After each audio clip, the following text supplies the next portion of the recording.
The hour being after 7 o'clock, I'd like to call the Tuesday, May 18th, 2021 Walpole School Building Committee meeting to order. And I need to read the statement if I could. Per Governor Baker's order suspending certain provisions of the open meeting law, the public will not be allowed to physically access the school building committee meeting. Members of the public will be able to view this meeting online via Walpole Media YouTube. The school building committee reserves the right to implement additional remote participation procedures and will notify the public of these procedures as soon as practicable.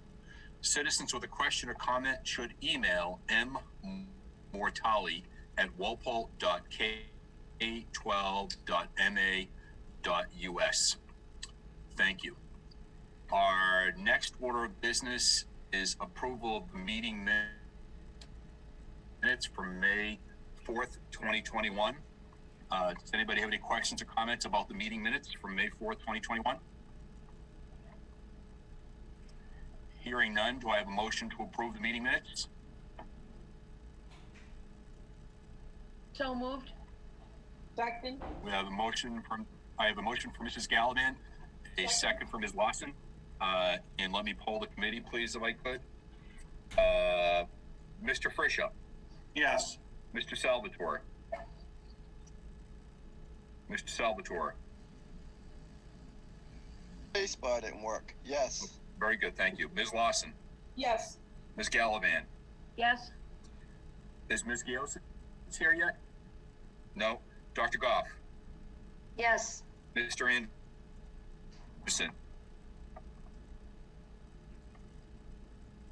Mr. Anderson? We'll come back to you. Mr. Conroy? Yeah. Mr. Jeffrey Fisher? Abstain. Mr. Connor? Mr. Connor? Mr. Senek? Yes. Ms. Santiago Taylor? Yes. And I think we'll go back to Mr. Anderson. Yes. Very good. Did I miss anybody? And I vote yes, it is as well. It is a vote. Our next order of business is to review and approve the vendor invoice package from April 2021. Do we have any questions or comments about the vendor invoice package, and or I'll turn it over to Mr. Jarvis and Mr. Pena to speak to it.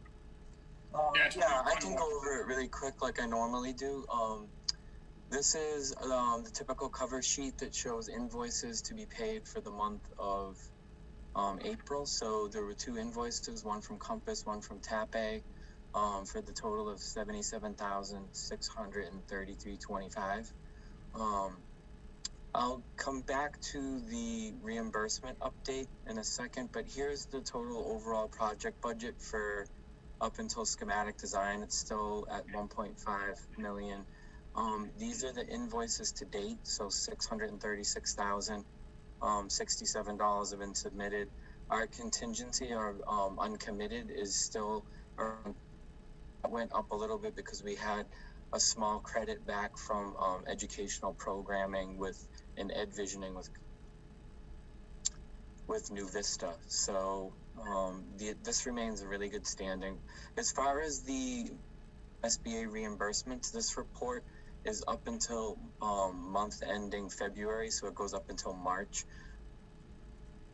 And these are the amounts that the MSBA has paid. And so this is the total to date, not including March and April, total spent to date that's been submitted. So you can see it tracks pretty closely to the 8.68 at this point, because there's really no ineligibles. But for tonight, for VIP, I guess you're looking for a motion to approve Compass CPM 82-22,633.25 and TAP A invoice 210404 for $55,000, in a total of $77,633.25. Thanks, Tony. Does anybody have any questions or comments? Do we have a motion to approve the what are they called again? Invoices. I'm sorry, who was that? So moved. Lawson. All right, we have a motion from Ms. Lawson. Do we have a second? Second. A second from Ms. Santiago Jen Taylor, or is that? I'm sorry? Jen, it's Jen. Oh, okay, very good. Thanks, Jen. A second from Jen. Let me poll the committee. Mr. Frazier? Yes. Mr. Salvatore? Yes. Ms. Lawson? Yes. Ms. Gallivan? Yes. Ms. Gaositz? Yes. Dr. Goff? Yes. Mr. Anderson? Yes. Mr. Conroy? Yes. Mr. Fisher? Yes. Mr. Connor? Mr. Senek? Yes. Ms. Santiago Taylor? Yes. And I vote yes, it is a vote. I'm gonna segue away from the official agenda for a Well, before you move on, Mr. Fisher, it's been brought to my, pardon me? I have a question. Mr. Fisher, it's been brought to my attention. Yes, Mr. Conroy. All right, the question is Compass. The money we're spending right now comes out of our pocket, correct? Out of the town's budget? Correct. All right, but this, if it's approved, will all come out of, we'll get 40%, 48%, correct? We're already getting that back. That's what the MSBA payment amount represents in that column to the second from the right, Jack. So we're Okay. already submitting these costs every month based on the invoices that are approved, and they're reimbursing back those amounts. And right now there is running at 48.6. So as agreed upon in the feasibility study agreement. Okay, so we're getting it as we go. The question would be, Brian, is if it doesn't go, do we got to refund this or we keep the money? No, they funded you through this. They funded you through this amount. Okay, so they do it per phase. Okay, thank you. Yeah, we'll do another, the scope and budget agreement is the next step based on the cost that we submit during SD. That's the agreement that will go forward for the remainder of the project. That will get voted on at town meeting, and then we'll do one more adjustment once we get final construction numbers, after trade contractor bids are finalized. We'll update that with a amendment for the final construction costs. Okay, thank you. Back to Mr. Fisher. I think you had a question about the last meeting. You wanted to circle back to the last meeting. Am I correct? I just wanted, you guys voted on a very important matter. I just wanted to make a couple comments. I didn't get a chance to weigh in. If you'd, give me maybe 2 minutes to just, I don't want to open things up for debate. I'm not asking anybody to reconsider anything. I just wanted to make my comments public as a member of the committee. Very good. Go right ahead.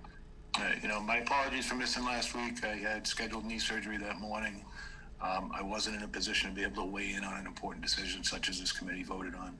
I've been able to watch most of the meeting from the 4th and hear most of the discussion around the construction method. I understand why the committee voted the way they did, but I'm in disagreement of the approach. I'm not asking anyone to stand up, reconsider, but I felt it important to make note of the fact that I don't support the CM at risk, and this project could easily go forward as a design build. I'm in the community, I'm on the ball field, I'm talking to neighbors, and this project has a price tag problem and a perception problem. Last week we didn't make it any better. We chose the more expensive site, and now we're choosing the more expensive construction method. As a member of SBC, I charged the school building committee dated June 4th, 2019. One of the sections outlined as purpose stated throughout all of this work, the foremost priority for the school building committee shall be for facilities that best serve the middle school students of Walpole by meeting their educational program needs in the most fiscally responsible manner. As part of that charge, the SBC shall support the school committee and Board of Selectmen, Select Board in securing appropriation for the project. As a member of FinCom, I vote independently and assess the town's ability to be able to afford a project such as this and the impact of the taxpayers. And as an RTM voting member, I vote based on the feedback that I get from my neighbors and those I represent in my precinct. That's it. Thanks. Thank you, Mr. Fisher. Our next item of business is community outreach. We have an update on or discussion about community forum number 5. Mr. Jarvis, do you want to speak to that or anybody else? Yeah, we have a slide for that, Mark. Tony will get to that. Yeah, so I wanted to welcome everyone now that we're past the admin business.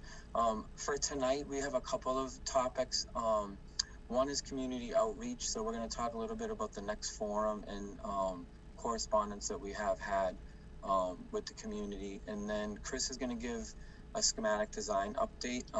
We're tabling the sustainability and energy efficiency update until the next meeting, so we're not really going to go into too much detail until we do have an energy model scheduled. With Chris will mention that, and we'll talk about the cost estimating and management process. So getting right to it, on an update related to community outreach, we had a huge turnout. Many of the members of the committee were actually at the last forum. We had over 100 people, participants as well as panelists. So we're working now to plan for the next community forum, number 5, which will be a schematic design update with obviously an update from TAP A, and then a small question and answer section at the end. This is on a Thursday night. We usually do these on Wednesday, but we're moving it because of another district event. Brian's going to talk a little bit about some email correspondence we've had through the project email address. Because these meetings are not open to participants via like the question and answer tool or live, Brian's also going to talk about maybe having another session. But let me let Brian talk about the email correspondence among the community, and then we're going to close this section with many of you probably heard the comments that we had from one of the seniors, so that that's also something we're going to address tonight. Those who are so per the direction on the school building committee minutes regarding the open meeting law questions, the committee were to go to Mary Mortali. So we've received a couple questions since the last meeting. I did forward it to the committee, some of the emails that we received from the abutters and neighbors of the project that we had met with back in late March, early April. We had sent some responses back with the current status of the project. There's concern, I think we talked about the last meeting, there's concern with the new driveway to East Street to begin with, and then concern that would be introducing car traffic. There's concern initially over the bus traffic for a couple of reasons, and then now with the ability for car traffic to use that during pickup and drop off time, there's some concern over that as well. I think if you've all had a chance to read those emails, I forwarded those last week, May 7th, to get you up to speed on where those stand. I don't know if you have any questions. I can summarize some of the concerns. I believe some of them are already being addressed with the design, but the overall concern of the driveway, I believe the committee has decided to move forward with that solution. Did anyone have any questions regarding some of the concerns that the abutters and neighbors had raised regarding the East Street driveway, or if you want me to recap them, I can.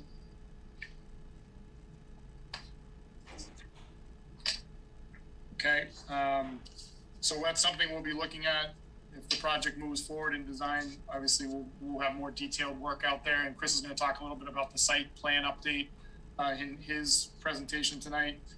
We have received a couple emails also from the Walpole Green community, Gene Duffy, basically talking through a lot of the sustainability things that we talked about on May 4th. We're already addressing some of the suggestions or ideas that she had brought forth. The cost benefit analysis, we're working on that. TAP A is working on that now. We're doing a model of the current design to talk about energy efficiencies and to bring some of those numbers forward, so we're not using general numbers from other communities.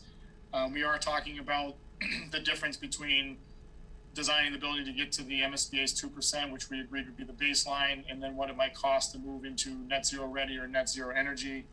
We will be talking about EUI, which is energy usage intensity, on how that lowers, how you can lower that within the building to maybe achieve some of the incentives through vendors like Eversource. And I think Chris had mentioned that we're around 31 right now, currently as designed, but obviously there's an opportunity to lower that with some systems and upgrading the envelope of the building, but we can discuss that as we get more detail back from the modeling. Just a reminder that there's incentives out there for Mass Save. So we did sign the MOU with Eversource and Mass Save last week to use some of the credits that they give towards having the modeling done. We thought it was beneficial that they pay, I believe it's almost 50% of the cost of bringing in that modeler who is actually already part of TAPA's team. They use the same energy modeler to do that exercise, and Chris can give a little bit more detail, but do that exercise, get more information, and do a more accurate cost benefit analysis. So we are responding to that. She did have a comment about changing out the generator to go more solar powered or using batteries to reduce a carbon footprint. That's something that the committee can obviously talk about once we get more information related to the generator. And then talking about the use of solar panels eventually at some point. I think that's a decision from the town. Once the town has a strategy of how they want to implement that at schools, the building will be solar ready. But some of the requirements over the next several years with the state are going to be more restrictive and require more on-site production. So I think we are addressing a lot of those questions and concerns. We'll have more information over the next 2 weeks. We did receive another email from Miss Virginia Ryan, also talking about solar panels, using the example over at the Norfolk Aggie parking lot as a way to maybe put a canopy over the parking lots. We've right now the parking lots are in the current lawn space of Bird. Whether that's something that the committee would want to consider, I think we'll have to figure out where we are with the budget. And we can talk about possibly putting infrastructure in, such as conduit for future canopies, if that's something the town or district would like to pursue. And they just suggested that other communities are going after net zero ready or net zero energy type buildings, local communities. One of them being a project we have in Westwood. But again, that's more in line with what Westwood is deciding to do currently related to some of the sustainability questions. We did get an email from one of the abutters, Ms. Cunningham, just with a question clarifying the driveway out to East Street. And that question was, initially that driveway was intended to be for bus traffic only, but as we discussed at the last few meetings, based on input from the transportation director, as well as further study by the traffic engineers, everyone felt that it was advantageous that driveway be, that buses be allowed to use either driveway, and that both driveways be opened up to car traffic during pickup and drop off time to, I think the term was, create more porosity on the site, more options for people that will hopefully mitigate any of the backups or delays that we might see just by using a single entrance. So I know there's still traffic engineering going on. Mrs. Cunningham was just clarifying the use of that driveway. And we did get a couple compliments from Mr. Blackieri. I'm not sure how to pronounce his last name, just saying that he felt the process has been very open and transparent, more so than a lot of other projects on town. So we had some praises there. And also a question from another abutter, Mr. Dixon, related to concerns over potential light on the site. He's an abutter on Washington Street. His property backs up to the Bird School. Just concerned that light would be leaving the property. And I said, we'll be doing a study that the light will be shrouded. There shouldn't be any bright spotlights leaving the property. He was happy with that answer, overall in favor of the project. So that was a summary of the emails that we've received. They've been coming into both Mary and to the middle school project email. We've been trying to respond to them in a timely manner. Anyone have any questions or concerns on any of those items that the neighbors raised?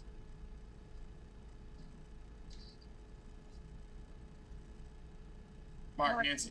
Yeah, I do, Mark. Oh, yes, Nancy, I'm sorry. That's okay. Just a couple, I have two questions. One is, from your point of view, Brian, there are always going to be questions and concerns from abutters. And, you know, I completely understand you can't please all the people all the time, but do you feel like we should be, like meeting with them more directly? That's question number one. And then question number two is, because of COVID, we haven't been able to have in-person meetings. And we have said, if people have a question, they should email it. Is there something in the middle that we could agree to do so that people do feel like it's a little bit more of a dialogue when they have a question? Yeah, so answering your questions, so as far as opening a dialogue with the butters and neighbors, I mean, that's something that we need to do throughout the project as the project continues to evolve, and if the project is approved to move forward, and we'll have to get into more detail with when we know those details. I think right now, from a conceptual perspective, some of those details aren't quite worked out yet as far as addressing some of the concerns, such as, possibly seeing traffic on that road. Is there a way to make it safer for some of the kids on the playing field, such as installing a fence along that driveway, which I think we might show that on the site plan already. Obviously to separate anyone that's on the field from the driveway. I think the overall concern from the neighbors is just the fact that the driveway is there in general, and it's a change to the existing condition, and is introducing traffic to that part of East Street that perhaps doesn't have that volume of traffic before. Chris has an update on the site plan regarding traffic signalization. I think we have some good news there, but we still need further study.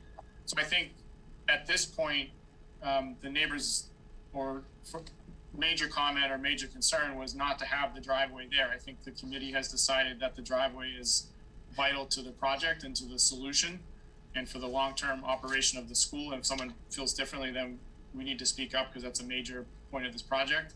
That being said, if we're moving forward and that's going to be the solution, we will be having more outreach and more meetings directly with the butters to address some of those detailed concerns as we move through design to hopefully mitigate as many of those concerns as possible. And to your second question, we do it differently. We do it different ways in different towns depending on the will of the committee, so to speak. We do have building committee meetings where the link is published. Members of the public are encouraged to attend or able to attend as a participant. Obviously the committee members are panelists or whatever the term is for the particular platform. And then if there is public discussion after a topic, folks can raise their hand and ask a question. That is something that if the committee decides to change their operating procedures, we could do that. We have done other things outside of a formal committee meeting or outside of a formal community forum on other projects where we've done just kind of an informal schedule a time, open it to the public, just an open Q&A, no real presentation, just what are the questions, what are the concerns, what are some of the, maybe clear up some of the misconceptions or maybe misinformation out there. I still think there's a little bit of that on every project, the kind of the string in the can by the time it gets to the second, third, fourth person, and the project's a totally different project. So it's just another way to offer up a chance for people to log in and ask a question. So it's really back to the committee on how you want to move forward. We do suggest, our recommendation would be to engage, allow community members to engage the committee a little bit more directly. However, we can be doing it through the emails and reading it like we did now, so people get their voices heard. It's kind of how the committee would like to handle that. Mr. Salvatore, you had a question or a comment?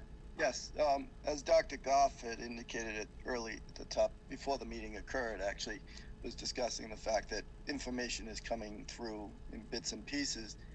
From what I've read in the newspapers, that the governor is ceding his emergency powers as of June 15. And as Mr. Breen, Chairman Breen had said at the top of the meeting, the allowance of these Zoom meetings is pursuant to the governor's emergency powers. So if those emergency powers are no longer active as of June 15, I think that the ability to have a Zoom-only meeting is not allowed, and that you'd have to go look at the open meetings law for remote participation rules. And I don't know if Mr. Shields has further information on that's been coming through, but these things, perhaps maybe holding the forum after the 15th or holding the forum as an open forum since the May 29th deadline had already passed, or some kind of hybrid forum where you could have somebody sitting on a screen that could allow those people who want to remotely participate, send in questions. But I think certainly this committee has to pivot out into that in-person meetings. Mark, do you mind if I just jump in for a second? Yeah, go right ahead, Pat.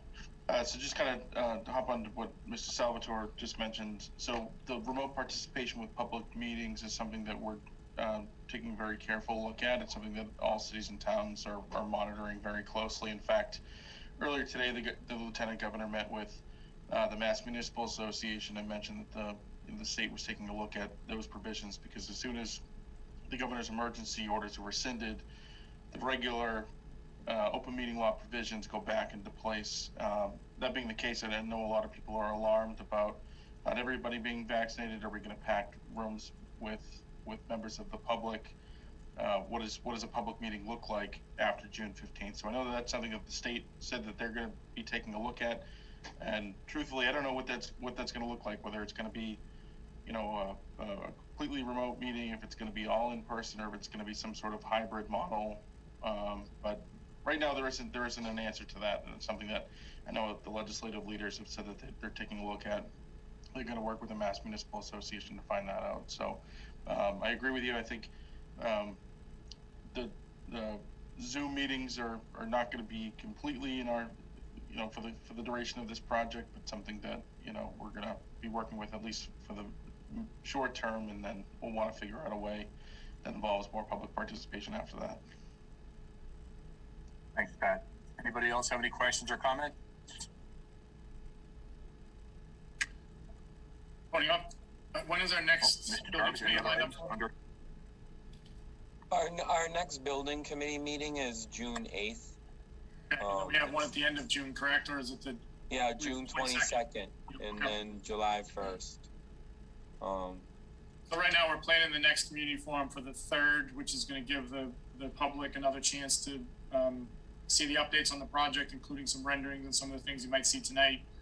And also another chance to ask some questions as we're starting to compile the schematic design package for submission July 7th. That gives us the committee about a month to get any of that feedback and to react to that if needed. So, and then if we want to talk about an in-person one, possibly later on after the open meeting is figured out, we can definitely do that. And then also the summer will probably be a little bit quiet as we work through a scope and budget agreement with the MSBA, getting to their board meeting at the end of August. But then that's really when the tour begins, right? That's the lead up to town meeting in October. So from September 1st, say for easy math, until that October date, I mean, we plan to have a lot of live places and events for people to engage, large crowds, small crowds, whatever we can do, small civic organizations. We've done, we've run the gamut of all of those. So there will be a very big information session starting post scope and budget agreement when we have final numbers from the MSBA. But I think leading up to that, whatever we can do to just keep the communication flowing with the community and getting in front of the committee, whether it's through emails or joining a Zoom call, I think would be beneficial. Thanks, Mr. Jarvis. Any other questions or comments under item number 5, community outreach? Yeah, and the other point to that is once obviously things open back up, is coming up with a strategy for getting in front of some of the seniors who might not have access to some of the electronic means. Obviously, that needs to be in person. So we'll follow the town's lead on that, and we'll help facilitate whatever it is that the committee wants to do. Thanks, Brian. On to item number 6, schematic design phase progress. I don't know, is this for Chris Wasson or Yep. Brian? Yep. Turn it over to Chris. Yeah, this is for TAP A. Thanks, Tony. Yeah, so just a few bullet points here. A lot of what we're doing is in, a lot of drawings and narratives and stuff like that that's going to the cost estimators at the end of the day tomorrow. But just for a high level, what have we been up to since last time we talked? Basically, we've completed a lot of programming meetings with the folks listed there in the first bullet point, teachers, administrators, custodial, town maintenance, public safety, DPW, and I'm sure there's more there that I'm missing, but there was a lot of meetings and a lot of data harvested from those groups of people. We've also, with you all, reviewed the MEP, mechanical, electrical, plumbing, and fire protection systems, and developed the SD, the schematic design basis of design strategies, which is what we agreed to in the last meeting or so. And then out of that, we're starting to look at modeling and trying to get, I think one of the members here asked for more information on life cycle cost analysis and things like that. And we felt it was prudent to do that with a very specific metric and not just examples from other communities, just because I think the more you dig into it, these energy efficiencies and net zero design and all of that stuff, it's not a one size fits all approach. For example, you could have two buildings that are exactly the same in two different locations, but the hours are used a little bit differently, and the energy usage goes way up or way down. And that's where the moving targets have to be specifically measured for this building. So that's one of the reasons why we did that process, which Brian talked about a minute ago. We reviewed with you all some massing and building layouts with preliminary thoughts on the materials. We had a good conversation on that. Most of this building appears like it'll be, a nicely designed brick of some kind with some accents of some metal panel and then glazing. So not an overly complicated building facade or materials, and that will help keep the cost in line and on budget. We've incorporated security systems, so we had good conversation with the police and fire and the district and talked through the scenarios of lockdown, lock-in procedures, and came to the realization that this building will really kind of start to be the leader for the district on responses, specifically regarding access control, video surveillance, and stuff like that. And then it'll tie back into some of the successes that they've already been looking into in other buildings. But as other buildings get updated, they'll look to this building as the example for making things talk to one another across the district. We did include the generator sized for the entire building. I think at the last meeting that was left as a follow-up meeting, a follow-up conversation, but we do now have the direction to do the entire building on the generator. And the way that'll work for the cost estimate side is we're going to ask for a deduct alternate for a smaller size generator and just target a size of generator, not necessarily things specifically, because we don't necessarily have specific loads yet. But we'll get the deduct credit so that you can see the upcharge that you're paying to have this generator for the full building. But we understand that that's the desire for it to be mostly full building generator at this point. We've continued to develop the site plan, which Brian talked about, and I'll show you in just a second. The big things there, just sort of looking to improve circulation, increase parking counts, try to get the site more connected with the natural elements, continue to develop the entrance and exits on East Street and Washington Street for both buses and cars. And then the landscape and civil team have been refining the grading and drainage approaches so that they can make sure to get their calculations and the cut and fill analysis in order for a good, solid schematic design estimate. The one update there on the traffic study, well, I'll wait to get to that point. So the floor plans we've updated and responded to programming meetings and some additional feedback. There's one change in the floor plan that I'll mention in a second when I show you the floor plans.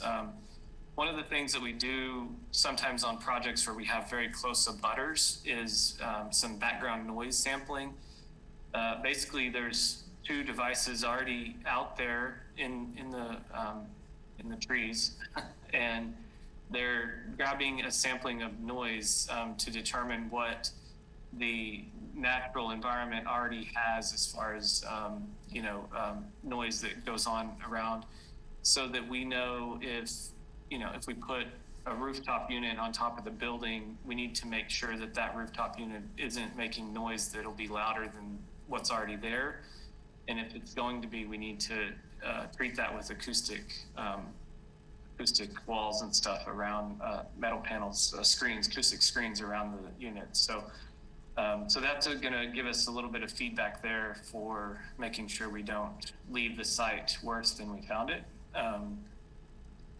The traffic warrant study for Washington Street, if you recall, we mentioned we were going to look at that just to see if there was a traffic light needed at the Washington Street exit or intersection for this site. And basically the engineers, when you do one of these warrants, in order to actually warrant a traffic light, you need to have a few indicators trigger with the metrics of the studies. And so I think there's like 5 or 7 different indicators. And when the energy or the traffic engineers ran the first study without the East Street roadway, the warrant kicked back one target trigger there that was an indicator for a light, but I think you need 3 of 5 or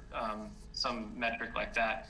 So it only had one, and then whenever they reran the study with the access road going out to East Street for cars and buses, it virtually eliminated any triggers for Washington Street signal. And so I think that's good news for the efforts that this committee has made to make that East Street connection, and I think backs up the reasons why we're doing it.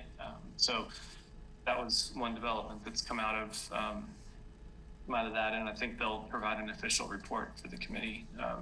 And then we've scheduled the energy charrette to get more understanding of the specific building with the proposed built systems. And after we do that, we'll be able to determine their effect on the operations and potential savings, and then from there help look at return on investment. And so that meeting is actually scheduled for tomorrow.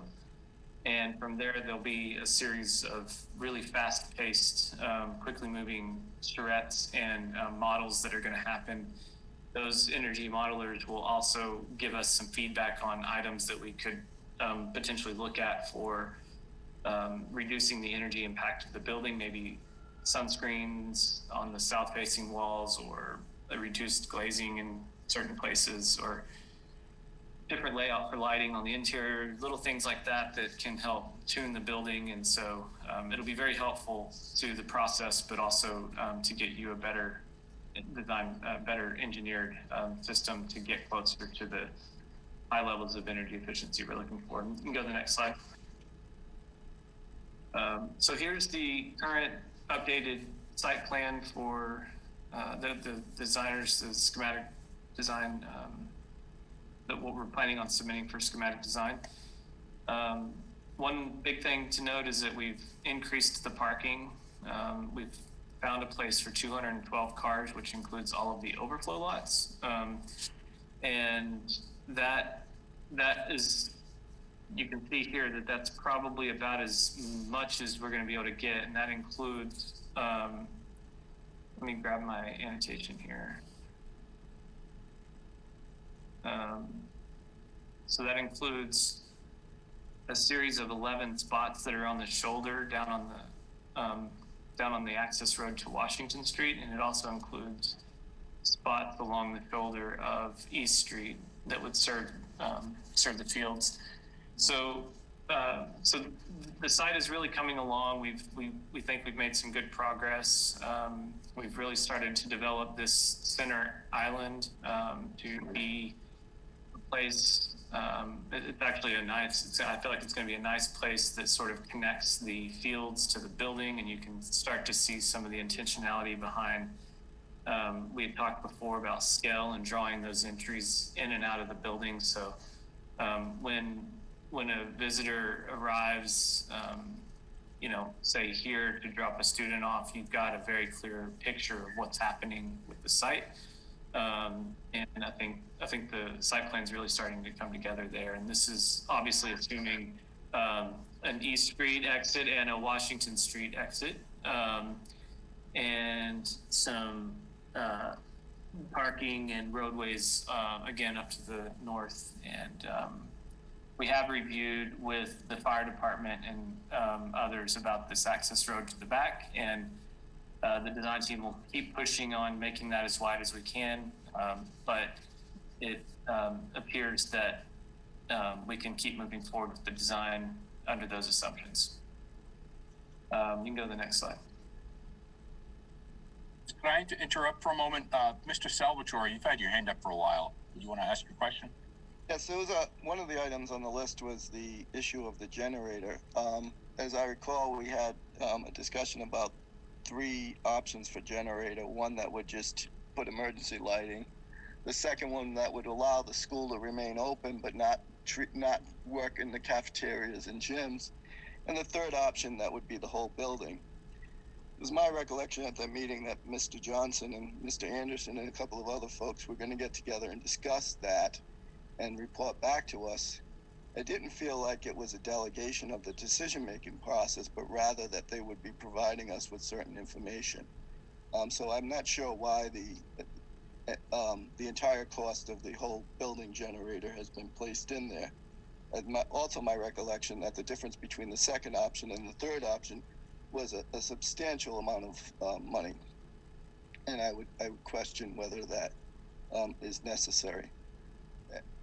And while I have the floor on that issue, I just wanted to see whether or not, so the concern was, well, when the kids are in school and the electricity goes out, we want to be able to provide them with their programming. So we want the school part, less the gym and the cafeteria to be utilized. The question then became, well, if there's an emergency of some sort and we want to use this building, it would actually be the gym and the auditorium areas that might be what we need to electrify. Is there a system that we can create, or a switching method that could allow this generator to, in the daytime provide these services for all of the school children that are in there, and in an emergency situation that energy instead be diverted to the auditorium and certain other parts of the building. And in that way, you could buy the middle generator and not have to have the whole building generator.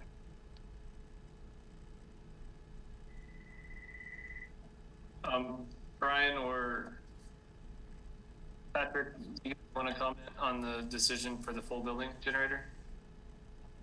Yeah, actually, I'll kind of take that one through you, Mark. So in response to the question, no decision had been made. It was purely for the purpose of preparing for the cost estimation portion. And I guess the instructions to Chris and to Brian was that for the purpose of preparing a construction budget, it was easier, at least for the moment, to submit for cost estimation the more expensive option, I forget how you phrased it, Chris, the deduct alternate. So if it got to the point where after the cost estimation we were taking a look at the construction budget, we needed to do some value engineering. At that point, the decision could be made to take that back. It's easier to remove money from the budget than it is to try to add it back in. So for the purpose of at least the cost estimation point, we're going with the bigger option. And then again, as Chris had mentioned, we're going with that smaller option as a deduct alternate to get a sense of what exactly that price difference is. So then, it could be decided ultimately what we want to do after that point. So it was more just to kind of keep our options open. No decision was made at this point, but it was more just to keep our options open. So we had the information going into, after the cost estimation at the schematic design. Brian, Chris, am I missing anything? No, that's what we talked about, Patrick. And David, you're right. Like if the cost comes back on the full building generator and that's something that, is prohibitive, there might be options to do a smaller unit that, could be, switched, like you mentioned. We could look into a solution. But that's something, that would fall into if the smaller generator was the direction. But that's correct there. We decided to price the bigger one to get the information so this committee can make a more informed decision. And a little bit on the side of that, the cost estimation department. So there are certain assumptions being made about inflation and other issues. When will the final number come into play as to, so right now there's talk of inflation, which often causes inflation, in fact. So, you know, if by August there is a significant amount of inflation, and we do know that building prices and materials are going up, when is that that factor or that multiplier get put into the project price? So heading in, the schematic design estimate is going to have an escalation factor on it for the cost of construction, the cost of services from now until when we plan to have a final construction number. That will need to get adjusted accordingly before, you know, the schematic design is finalized, that estimate is finalized. We'll then move forward with that schematic design total project budget, which includes the construction estimate. That's what would get approved at town meeting, and then all through design the following year, that year of design, we'll be doing multiple estimates and reconciliations, keeping track of market cost, and then bringing back to this committee any decisions that might need to be made in order to keep the project on budget that was approved by town meeting. It's something we do on, you know, every project all the time. Obviously, the market's a little bit wild right now. There are spikes in the construction trade, so we think that the pricing is a little bit skewed, and it's going to come back down. It's just a matter of how much it's going to come back down. But there will be escalation accounted for in this estimate, David. So you're putting this in tomorrow, and the report's going to come back when, as far as the pricing? Yeah, we're gonna go through the timeline of, what's that? We have a timeline if you want me to bring it up. Yeah, we're gonna go through the cost estimate in a little bit, but we can bring that up now. We're expecting it mid-June, David? End of June? Mid-June, we'll actually see the estimates come back. TAP A companies are gonna work to reconcile this. We have two estimates that are happening. Reconcile to make sure that they're you know, both pricing the same thing, scope and cost and things of that nature. And then we'll come up with what we believe is the reconciled estimate. And then we'll present that to the committee as part of the SD package at the end of June. And then at that point, have a discussion on, are there things that, you know, need to be modified in order to keep the budget on track, or, you know, tabled for further discussion. Okay, thank you. Yep. Mr. Bluston, did you want to continue? Thank you, Patrick, too. Sorry, muted. Thank you. Okay, so this image is a building axon. I know most of you are professionals, but for the sake of any public that watches or people who don't know, axons are just an architectural drawing tool that helps kind of show relationships in a building and help kind of give a third dimension to a floor plan. So if you have ever looked at a floor plan and maybe had a hard time visualizing what that floor plan looks like in 3 dimensions, axons help you do that.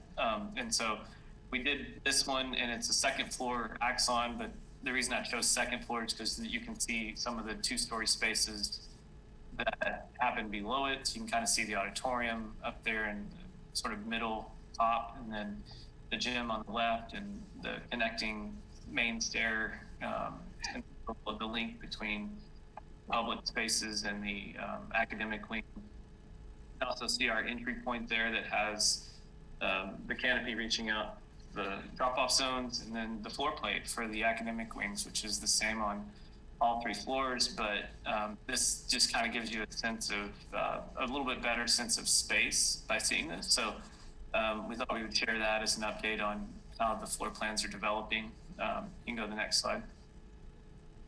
And then we have these aren't, I would say these are somewhere between, I don't know, they're not renderings really, but they're kind of sketchy model views of our model. We'll have a lot of renderings forthcoming as we get through schematic design that are more realistic and help visualize the spaces a little bit better. But this is an image of what the breakout spaces might look like outside the classrooms in those neighborhoods. So there's basically 4 classrooms or 4 classrooms, a science room, and a small group room, all situated around this area that allows for, breakout learning and sort of that neighborhood feel. And so everything kind of condenses down into these zones. So this is what we're envisioning. The breakout spaces are starting to take shape. A couple of notes here is just, you can go back one, that for cost estimate purposes, it's important for us to identify like marker boards or where we might have some accent paints or lockers and tops to lockers and doors and glass windows and stuff. So you can kind of start to get a sense of what's in the project for pricing, maybe some different floor colors or patterns, and just the environmental aspects of the space are all coming together for pricing at this point. You can go to the next slide. This is the cafeteria where we are at this moment. This window on the north side of the building looks out at that sort of amphitheater area and outdoor dining area. We heard a lot about that in the programming and visioning sessions real early on. And then this 2-story space here, which connects up to the gym lobby on the 2nd floor and kind of visually and spatially connects the two. And then just thinking through some elements that might help draw those spaces together and make it feel like a big space. Even though it does have a lower ceiling on a portion of it, it still opens up to a nice quality of space with the skylight above. You can go to the next slide. This is just a little quick view of the main entry area. So the entry is sort of, if you were standing here taking a picture, it would be like right to your back of this in the foreground. And then you can kind of see this stairs, what connects up to the 2nd floor immediately. And then there's another leg of that goes up to the 3rd floor, all right here at this main sort of opening and connection link for the buildings. You can go to the next slide. And then we just took a quick shot of one of the technology labs. So, the technology lab that sits between the wings on each floor. This glass wall would be able to be opened up, and this room and space can really spill out and do a lot of things outside of the room or inside the room. One of the things that is important to us here is that the corridor that is basically where this camera view is taken from, you can see all the way down to that main stair we were just looking at in the previous image, but there's glass on the outside of this room and then glass on this wall too. And it allows at the end of the hallway, not just a dead blank solid wall, but it allows some natural light view. And so we typically like to get that experience at the end of most of the travel zones so that you're not ever feeling like you're walking down a canyon or a sort of cave with no end to it. So there's always light at the end of the tunnel, I guess, so to speak. And you can go to the next slide, I think is it. Yeah, let me stop sharing, and if you want to bring up those PDFs. Yep, sure. Can Patrick, I think, or somebody I need to be able to share. Virginia, to interrupt you again. Mr. Salvatore, you had a question?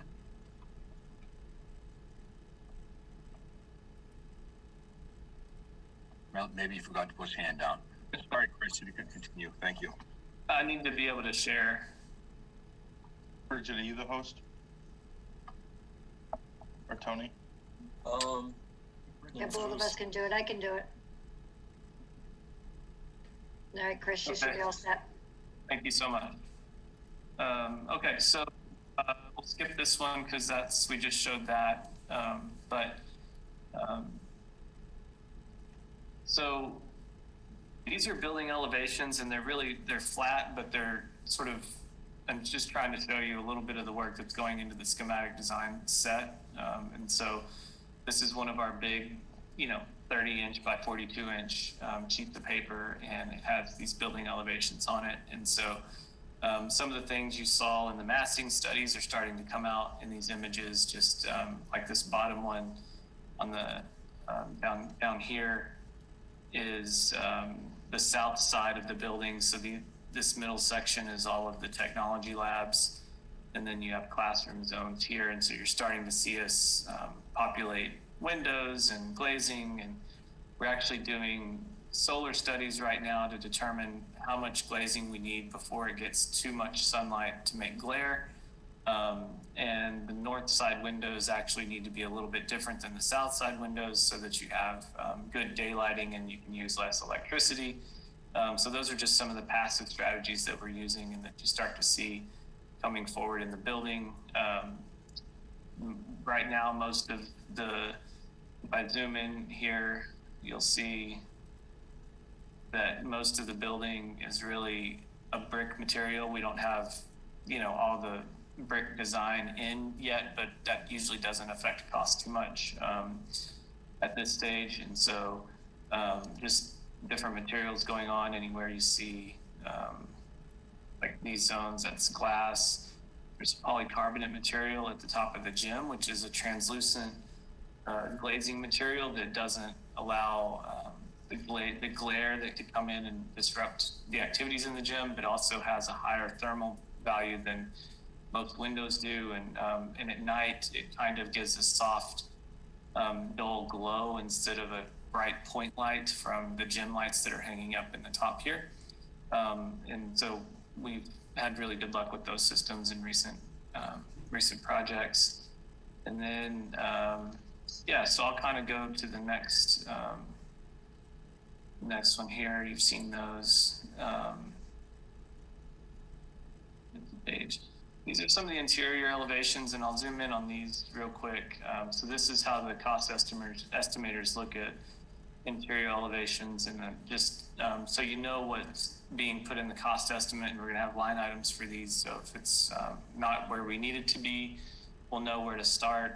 But you can definitely start to see areas where we have some wall tile in the walls to help protect them and keep them scrubbable and cleanable. You have the lockers shown. I mentioned earlier about the strategy for doors and window openings and the doors. But for all intents and purposes, you can see that that the building is going to be kind of a lot of repetitive materials, except for where it becomes an accent or something like that. And so so we have the marker boards and the tile and the painted walls. We also are noting places where we have tack boards and display surfaces and display cases and millwork and all that stuff. So there's been a lot of things happening to bring this building up to the estimates. This is the updated floor plan, and I just wanted to highlight here for a second this zone. And the big thing here is that working through some comments from the programming meetings and working on adjacencies, I think I mentioned this maybe in the last meeting.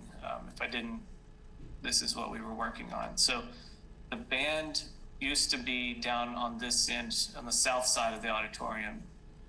And what we did was flip the band to the back of the stage. And what that really does is gives us more access to the stage from different points, and it also kind of gives a green room or backstage area for performances and plays. But it also offers the ability. So one of the conversations with the music folks was to be able to put a movable, operable wall kind of acoustic partition here at the proscenium for the stage. And really what that does is make the stage become another music classroom during the day, which effectively gives us the 3 different types of music classrooms when we need them, and kind of does double duty on the spaces, so that we're not building extra space somewhere else and the stage just sits empty all day long. So so this was our strategy for making that all work a little bit better, and so these adjacencies of music and stage actually helps the stage function better than it was before. So that was one of the updates in plan. Otherwise, the plan has really stayed pretty consistent with what you've seen us show before on all three levels. And I think that's it for me. So if there's any questions, I can certainly entertain this. Does anybody have any questions for Chris? All right, none. Oh. Thank you. Oh, It's not a question, it's a comment. My 9th grader wants to go back to middle school. She was like, that's awesome. He's more than welcome to come back. Yes, sir. all right, somebody looking for a raised hand. Mr. Salvatore, please.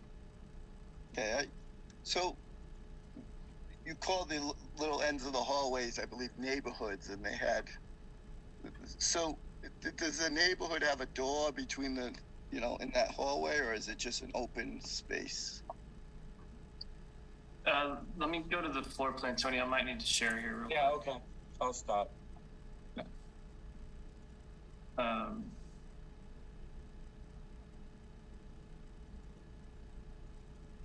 You can see this. Yeah, we can see this. Everybody? It's visible, yep. Okay. So, Mr. Salvatore, are you asking? So there's a door to the stairway there, and then there's doors to each of the classrooms. Effectively, this really is the corridor that serves this section of the building. But we just widened it out at the end so that it can accommodate within the safety parameters of egress and exits. It can accommodate students breaking out and doing certain activities, maybe projects or group activities right there, or teaming with the classroom across the hall or something. But the design intent for the building has always been what sort of the neighborhood is really this. It's the 4 classrooms, gen ed classrooms, plus the science, and you can see the science connects to the neighborhood here, and then the neighborhood kind of culminates in this breakout space where this team can always break out or maneuver in and out of the classroom in different ways. So that's always been the idea when I said neighborhood. That's really consists of the 4 classrooms, science, and a resource room. Okay, when this was at the SBA, the MSBA proposal level, it felt like Pee Wee's word of the day. It was 21st century learning environment. It kept coming up. Mm-hmm. What aspect of this is the 21st century learning environment? It's a good question. So the aspect here is, so the 21st century education, what we talk about are really encouraging students to participate in education in different ways than we used to think about school. So in the old days, we used to, and I'm part of the old days, so we actually showed desks here situated like this because we haven't put in the final desks yet and where those would be arranged. The more 20th century style of education was sort of desks in a row, all facing one wall. That's how you got taught. That's the only mode of learning you ever really participated in, unless you went like down to the library or something like that. Now, yes, creative teachers would, maybe set the desks up in a circle for, town hall type discussions or different types of things that are going on. But I think, and Bridget, you can correct me if I'm saying any of this wrong, but one of the things 21st century education emphasizes are really, there's typically called about 4 C's, encouraging creativity, critical thinking, communication, and what's the 4th one? Collaboration, that's it. Collaboration. Sorry. Sorry.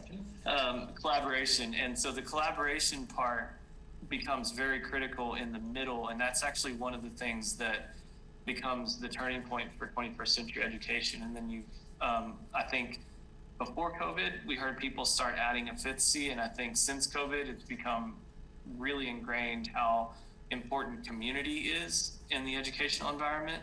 And so this 5th C helps the community tie all of these classrooms and neighborhoods together in and of themselves, but makes them so you're one of 5 classrooms in a neighborhood, but then the neighborhoods themselves are one of 3 neighborhoods in a community, and then you've got the whole building, so it sort of breaks down into those structures. So I think the simple answer is that it helps with collaboration. It also helps with 21st century education starts talking about project-based learning and the ability to break certain groups of students out to accomplish those. And so this helps assist teachers. So you can imagine you could have in different waves, you could have 3-4 students out here and the rest of the class in the room, and the teacher could be standing up here teaching, but also keeping an eye on both scenarios, so that you can break out and do a thing and then come back and join the rest of your group. So Yeah, I can tell you right now, if you walk down the halls of Byrd or Johnson middle schools today, which were built as junior high schools, and not 21st century middle schools, or using the kind of the middle school philosophy, there are students sitting on the hallway floors. There are students seated at tables in the hallway, that are makeshift collaboration spaces. And the classrooms for a team are not necessarily organized effectively because of the hallway structure. So this just gives a lot of opportunities for the collaboration, the communication, for the students working together. There are other parts of the building too that go beyond the neighborhoods in terms of the small group spaces that we can utilize for collaboration as well. The technology classrooms. There's a lot of great things that the design has to offer beyond just the setup, but the neighborhood setup was a priority from our focus groups. Mrs. Gallivan, you had a question, I believe. Yeah, 2 actually. With the rendering that you have right there, can you just point out where the bathrooms are on the floor? Oh, of course. Not muted. Okay. So every neighborhood has its own set of restrooms associated with it, to the number of students in that area. And then up here, we have a bank of restrooms that are specifically designated for staff on each floor. So that's where the facilities are. That sounds a little excessive. Is that normal to have that many bathrooms? Yes. So by code, so what happens a lot of times is you'll see maybe fewer actual rooms, but you have the same number of fixtures. Does that make sense to you? Yep. So Yep. you can see here the designation for like 2 toilets in this room. For this floor of occupants, we would need probably what we're saying, and this is true with our counts, you would need 6 toilets for each, for females. It's actually 3 toilets, 3 urinals for males, and then we have the gender neutral toilets accompanied in that as well for single user toilet rooms. So by code, we're required to have a minimum count, and this is basically that. Okay. Well, now, Nancy, I'm sorry, just to kind of elaborate on that. What we've done is tried to decentralize that on each floor and distribute it. And so it makes more sense to put it close to where the users actually are, instead of, the age-old problem that we see in a lot of buildings, actually, where you send a student to the restroom and they have to go way over here and they're gone for half an hour and you never, you don't see them again. So this kind of, again, helps. I think one of the strategies we tried to keep in mind was if a teacher could send someone out and then maybe position themselves here and keep an eye on their room, but also keep an eye on where that student's going, it helps. Now, I'm not saying you would necessarily do that at a middle school, maybe an elementary school, but it at least provides you the opportunity to kind of keep eyes on the situation as much as possible. So that's the bathroom thing. Okay. Question? I was just thinking about the custodians that have that many bathrooms to clean every day. Are you building in water refill stations at every bathroom? You know, Yes. like water bottle refillers? Yeah, yep, it'll be chilled water, and I think, I don't know if, they're in the building and in the project, so we have to have them, that's actually a code thing. But I think our target would be similar to the neighborhoods to have one, at least, one, and it actually ends up being two, because you have to have the bi-level. One for handicapped access and then one for, that's a little bit taller. So, but they have the bottle fillers on them, definitely. Chris, am I correct in that the model of the bathrooms is similar to the model schools? That I cannot verify. I've not studied those model schools that you guys mentioned, but I have a question. Mr. Salvatore actually had his hand up first. Mr. Salvatore? If I can just continue with the discussion. And who spoke after Mr. Blessing? I couldn't figure out on the screen who was speaking. That was Steve Morgan, the principal at Johnson. Okay, thank you. So from what you're saying, it seems like the classroom itself, the furniture itself can be changed and you can do collaboration within the classroom itself. But that there would be this breakout collaboration space that, you know, our other schools didn't have, and that would be the space in the center. When this was presented to us at the Board of Selectmen for this application, it said, well, we need this collaborative workspace, but we also need this collaborative workspace to be such that they can put a project out one day and leave it, and then it would be there the next day and they could pick it up again. That was a specific part of the discussion at those meetings, that was what the failure was of these current schools, that you couldn't have this collaborative workspace and just have these projects working, you know, being left there and working the next day. This clearly does not address that problem. So either the 21st, you know, maybe they were selling the 21st century learning environment in a different way, or, you know, or the design doesn't address the problem. I think it does, actually. And it depends on what your projects are, but let me bring this back. I think I lost my controls. We can still see that floor plans, Chris. Oh, okay. I don't know what happened here. Okay, so let me stop share. Let me pull up a different. Actually, Tony, can you pull up your image of the breakout space? Yeah.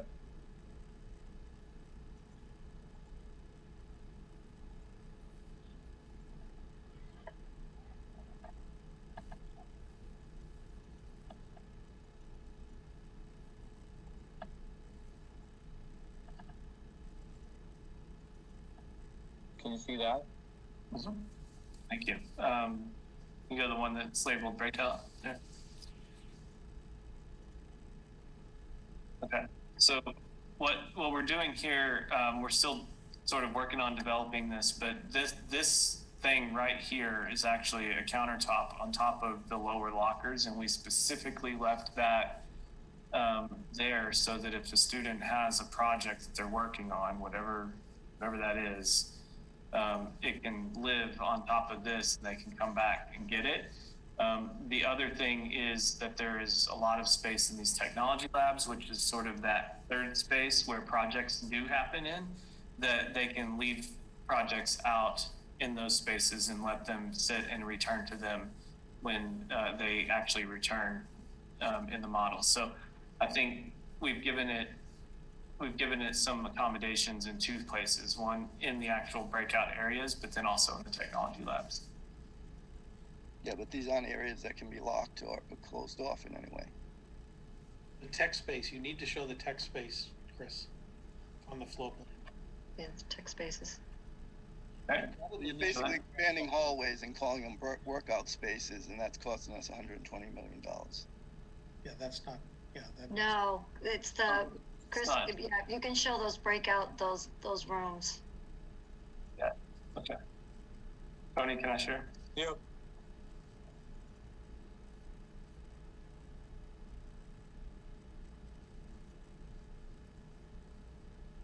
So these tech spaces are these are the ones that they're talking about right now, which is the breakout spaces, and these can be locked, and they're formatted to do different types of projects on each floor. So each one will be, while they're similar in nature, each one has the ability to take on different types of projects and different types of scenarios, and those are also, that's what I was saying is part of the strategy, is if you can do general breakouts here in those zones, but this is the sort of main tech hub for breakout learning and project-based responses to the educational curriculum. Is it scalable or changeable furniture or movable furniture? Of course, yep. Everything in there except for the side on the side. It's all movable stuff. So basically, if you just had enough classrooms that you could turn any building into a collaborative workspace, because you could designate certain rooms into being the collaborative workspace, and other rooms as being the traditional classrooms.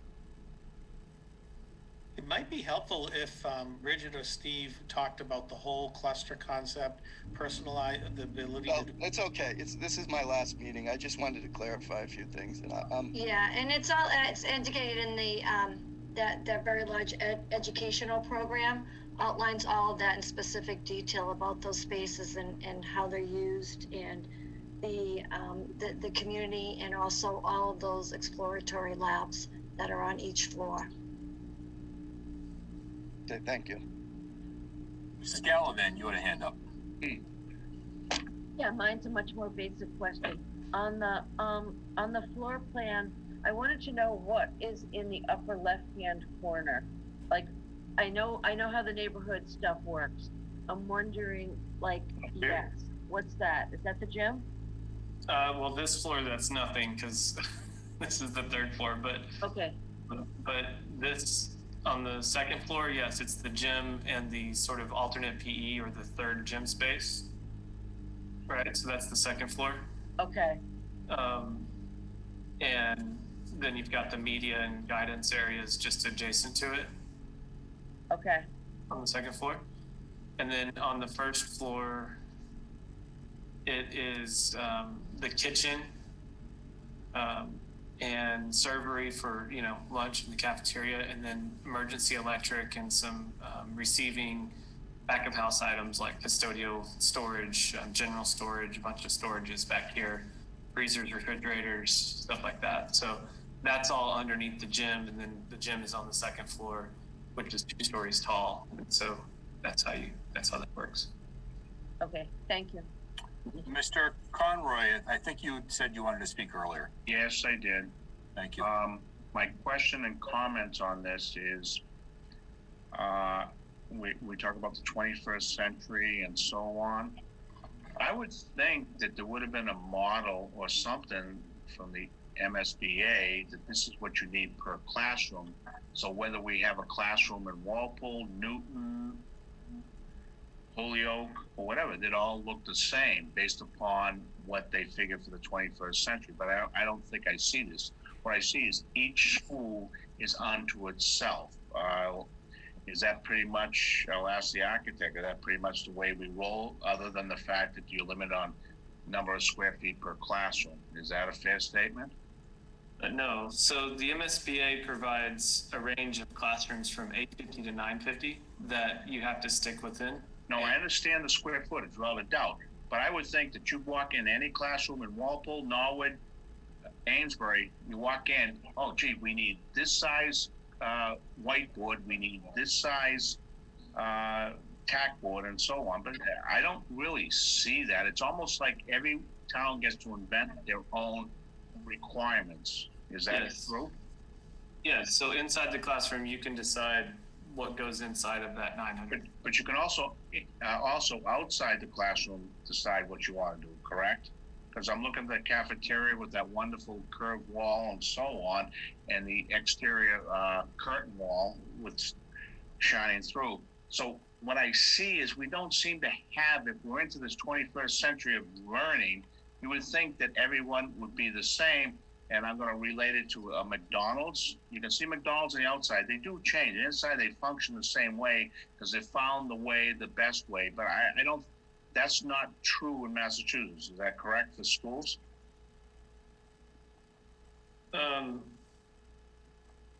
No, I don't think anybody's dictating your response to an educational program.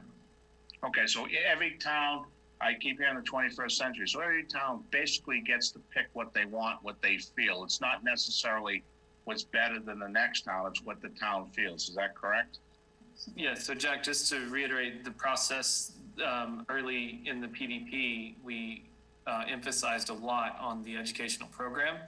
That document is unique to every town that is ever going to build a school with the MSBA, and that's required for them. And so that document forms the basis for the building response. So we read that, we work with the district to craft it, and then the response on everything architecturally is aligning to those specific documents and adjacencies and thoughts, which, you know, every district is going to have slight nuances to how their system works as opposed to, you know, the town next door. But in general, I would be willing to bet that schools that are being built with 21st century education in mind, you could probably get a similar diagram that has a lot of the same embedded ideas, but it's just a different way to skin the cat, so to speak. Okay. What I would expect, and I know it's not happening, because maybe I'm too practical, is if you have a 900 kid school, that here's the cafeteria, you go to another 900, here's the best way for it to function. But I don't think we have that, do we? No. No, okay, so if we're building McDonald's, and I'm gonna bring out McDonald's, it's the same thing. You would think that they have now deciphered, this is the ultimate way, we've worked out all the bugs, but every school in this state is basically on its own as a test case, meaning that, yeah, we like this better than that, but nobody has ever, whether it be through the state education, through the SBAB, or whatever you want to call it, no one's ever come up with, here's the best functionality of a classroom, best functionality of a cafeteria, best functionality of a science lab. Well, so Jack, I'm sorry to interrupt you, but they do, so the MSBA does have science standards that we have to meet, and that's very specific. And also the state through the MSBA, but not, this is, keep in mind, MSBA is a grant agency, not a standards agency. They have certain guidelines and requirements that you have to meet to be able to get their multi-millions of dollars to fund your project, right? So that's one thing to not be confused about. But the MSBA does have model school programs, which this project decided not to participate in, that are essentially maybe along the lines of what you're talking about, where they've taken some projects that were built in a town that had a response specific to an educational program, and the MSBA along with the district says, or the town says, here's a school that might be able to be replicated somewhere else in the world, Massachusetts, but you have to be able to accommodate that school pretty much as designed on your site, and you don't really get to tweak it much. So the MSBA does have some of that, but this project elected to not go down the model school road. So okay, no, I understand the model school, but okay, and I don't think you can answer this. So there's nothing in the state that every town and community within the state, all 365, have agreed, this is the best way for a classroom, this is the best way for a gym, best way for cafeteria. That is not out there. Is everybody's on their own? Is that a fair statement? Yeah. Mr. Conroy, Dr. Goff, I think, wants to speak. She can't raise her little blue hand, but. I know, I can't raise my hand, I think because I'm a co-host, I don't know, maybe that's why, but, yeah, everything, as Chris mentioned, goes back to that ed plan. It's like a 173-page ed plan that was crafted by community educators. But for example, like in Walpole, we have a robust robotics program, right? And we want that to feed into the high school. So they're an area that is going to enable us to have that robotics program. Another one is our BMS, JMS news teams in order to feed into the Walpole news program and to work with our Walpole cable company. So we want to be able to create, opportunities and avenues and spaces for that. We also house our special education to keep as many students in district as possible. We have a very well developed special education career in ed that we keep our children until, as needed until 22. So we have those programs. So we're creating space, and we present that to the MSBA, and they look at everything that is designed must go back to our educational plan. So, and I believe that everybody has access to that as well. I mean, if you want some good bedtime reading, you can. What I'm saying, I understand that. My point is, and it's more global than maybe here, is the fact that if this is a 21st century, you would have thought that the entire state had got together and said, this works, this doesn't, this is what you should have in there. But I think, from my understanding, there is no governing body that says this is what the best is and what isn't. It's up to the individual community. Is that correct? I think that's fair. Okay, so we're basically, they accrue so many square feet and have at it whatever you want to do. Okay. So what we think of Walpole is great. I don't think it's have at it. I mean, a lot of time, thought and effort has gone into crafting the plan. And I'm not. What I'm saying is basically what Walpole thinks is not necessarily what Norwood thinks, which is not necessarily what Westwood thinks. Okay, so there is no across the board, which you would hope, because, all right, and I'll go back to McDonald. It's be a bunch of franchises that everybody's decided that their building is the best. I think that's kind of what I'm looking at, and it's unfortunate that that hasn't happened at the total state level for everybody to understand what works the best and what doesn't. And it's unfortunate. I'm not faulting you guys, is you going on based upon what you think is the best, whereas there might have been other communities that said, yeah, we tried this, didn't work, we tried that, didn't work, we tried this, it worked.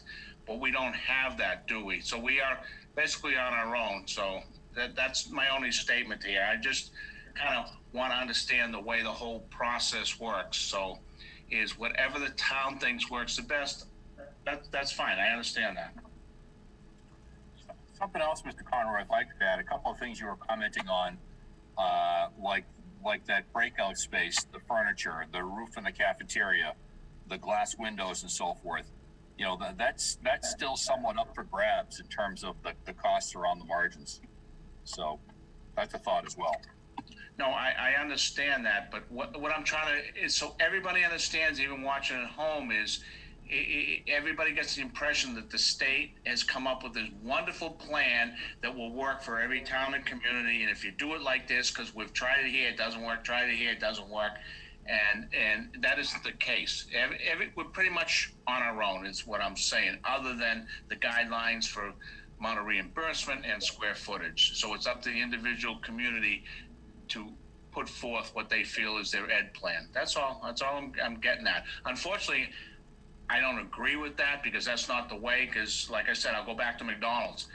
Can you imagine having 500,000 McDonald's across the country that none of them look the same? You walk in, it's like, where am I? That's it's too bad that they don't do that, because you'd hate to go down the wrong road, that you thought someone was great and someone else knew it wasn't and you never knew that. That's all. I just want something to be built that makes the most sense, so that we don't have to break trail, so to speak. We've always had the backup to find out, this doesn't work, and we'll switch it to that. Nothing. I'm just doing it for everybody out there. Thank you. I just want to offer one more point of maybe for you, is that as part of the MSBA's process, we actually do, and we did this with the PSR, or right when we started schematic design, is that they do what's called a facilities assessment subcommittee. committee's not an easy committee. Ask Tim or Brian or Tony about projects they've been through. You can ask us about projects we've been through. They read the ed plan. They read every ed plan that comes through this MSBA process, which is, you know, a lot of schools every year spending billions of dollars since its inception. And they assess the facility for its appropriateness, how it meets the definitions of the educational program. They'll comment on the quality of your educational program, and then they comment a lot on the architecture and the layout of the building. This facility, this building, this design got very good reviews from them on all fronts. And so that's one safeguard you have of not being the rogue McDonald's that doesn't look like McDonald's situation. And then you also have what's coming up at the end of schematic design as a submission to the Department of Elementary and Secondary Education, where they also review the project and make sure that it meets basic guidelines from their perspective on, and they're mostly focused on the SPED requirements, so special education.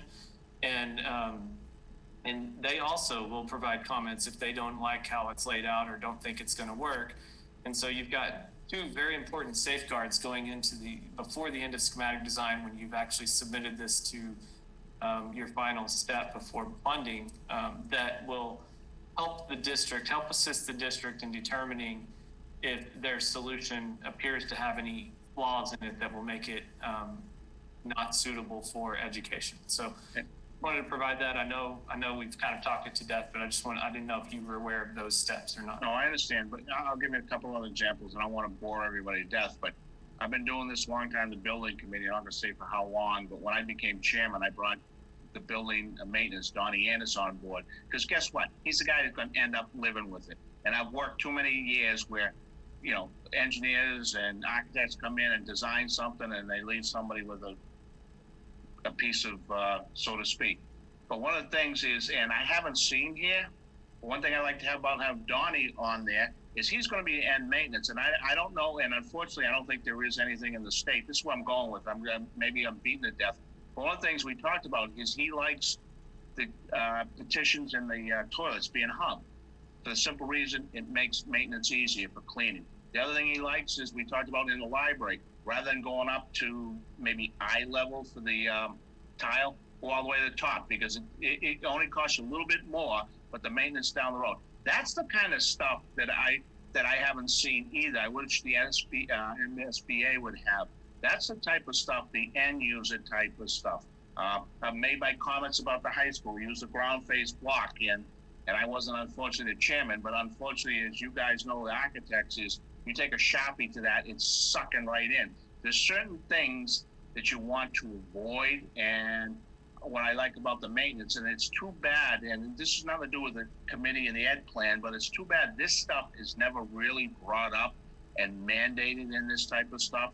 I think, and we'll go back to hanging the petitions, the toilet petitions is a great thing, and hanging the toilet fixtures.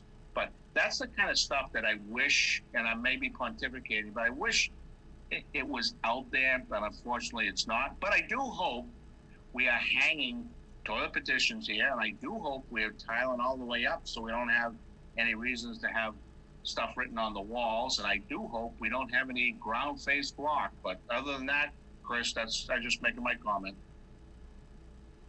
Thank you, Mr. Conroy. So that's a point well taken. Where I teach King Philip, they basically cut every corner they could with finished materials, and the custodial staff in particular have never been happy with it. So that's a point well taken. Mrs. Gallivan, you had a hand up earlier? Thank you, Jack. I just wanted to mention that probably among a group of us, we've seen about 12 different schools, and we have at each time talked to people about what do they think they did well, what do you think that they would do differently if they were to build. But that's all. Thank you. All right, Mr. Blushton, anything else? I think I'm all set. Thank you. Okay, back to Mr. Jarvis. Anything, Mr. Jarvis and Mr. Pena? Yeah, we've gone over this slide a little bit when we were answering a question from Mr. Salvatore. So what you just saw in Chris's presentation is a good capture of what we're going to be sending to the estimators, what level of detail, with the interior elevations, outside, MEP narratives. So the way the process works is that package, like Chris mentioned, goes out tomorrow. It goes out to 2 independent estimators. TAPE hires one and Compass hires one. They work independently to come up with a construction cost estimate and a total project cost. And it includes things like contingencies and escalation costs. We get those raw estimates, and they're broken up in a uniformat, broken out by construction section. So we get those, we review them, and then we set up an estimate reconciliation. That's when Compass, TAPE, and both estimators sit around a table, go over each estimate section by section to make sure there are no disparities, and to make sure they talk through and make sure that they're bidding and quoting the same things.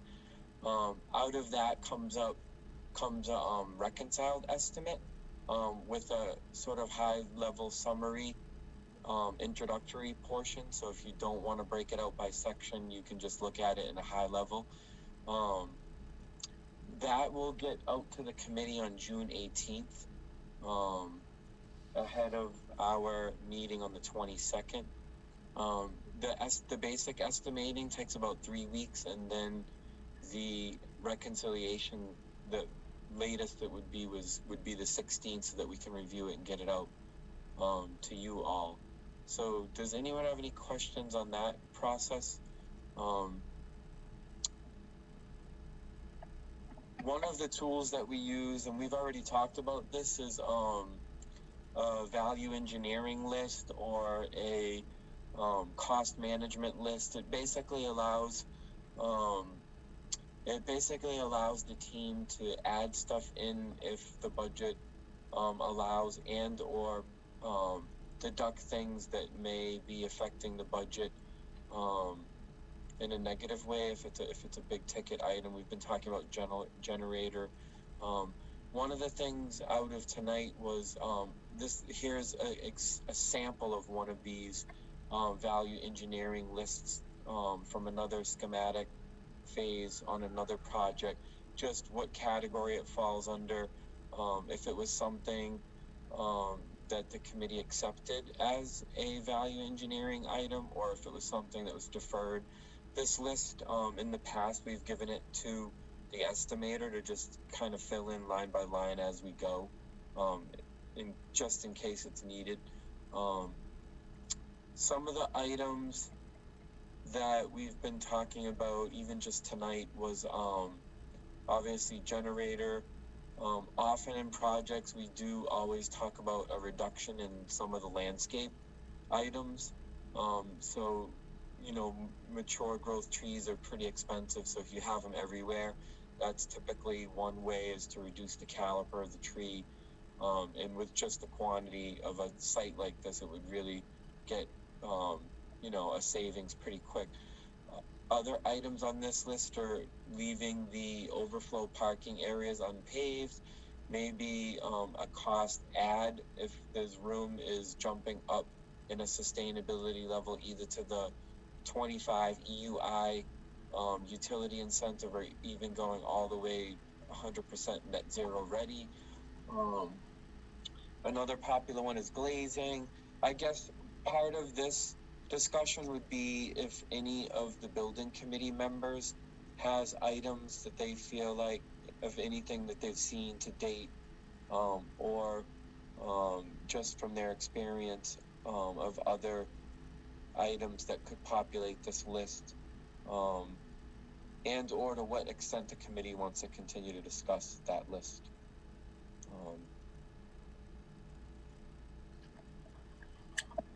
Comments?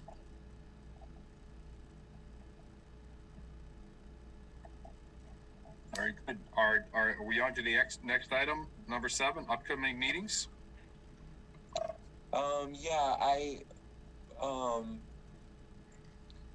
I wanted to just show, you can see we've been showing this slide pretty much from the beginning, the roadmap to get here. As you can see, there's a good amount of deliverables, and we've just been talking about this major portion that's left to do, which is obviously the estimating. Some of these with pluses are still being worked on, but we're getting kind of close to the deliverables, which will go to the MSBA on the 7th. And this committee will be voting on those on the 1st, like we've done in the past, a vote to accept and submit to the MSBA. On the timeline, I've added that next community forum. I think it was the consensus of the committee to wait and see what happens with the requirements of the open meeting laws to whether to open up the WSPC meetings, and then maybe potentially do another open session as we get closer to the July date. So it seems like that will be just a wait and see. The same date that we've been talking about, which is slightly earlier than the original plan for MSBA board approval, is 8/25, and the important thing there is we would have a project funding agreement, obviously approved by MSBA, so that we can start our campaign. I did update the work plan to show some dates. One thing that we are tabling that I mentioned earlier in the night was after the modeling session tomorrow, there will be some type of analysis presented to the committee, and this is something that the other Mr. Fisher was interested in seeing, something on a cost-benefit analysis of some of the other levels of sustainability. So we're going to try and consider that on the June 8th meeting, along with looking at some of the submission sections that are ready for the schematic design, and that would just leave basically budget and project money-related topics for the 6/22 date. I will fill these in. We have town meeting dates 10/18, and I think the ballot vote is November 2nd. So I can update that. That's pretty much it, where we're going and what we have left to do. Thank you, Tony. Mrs. Lawson, you had a question? I have a comment. I just wanted to say that this is very exciting. I really have enjoyed looking at the schematics, and I love the fact that this building, the way that it's being constructed on the site with all of the glass, it seems airy and bright and open. I just am very, very happy about the progress we're making and the way things are looking. I think we're going to have a beautiful school. So kudos to all those involved in the design. Thank you, Ms. Lawson. Do we have any final questions or comments this evening from anybody? I don't see anybody with a hand. So I believe with that, I could take a motion to adjourn. Motion to adjourn. I have a motion from Mrs. Gallivan, a second from Ms. Lawson. Let me poll the committee. Mr. Frisha? Yes. Mr. Salvatore? Yes. Ms. Lawson? Yes. Ms. Gallivan? Yes. Ms. Gaositz? Yes. Dr. Goff? Yes. Mr. Anderson? Yes, please. Mr. Conroy? Yep. Mr. Fisher? Yes. Mr. Connor? Yes. Mr. Senek? Yes. Santiago Taylor? Yes. And I vote yes as well. Good night, everybody. We'll see you next time. Take care and thank you. Thank you.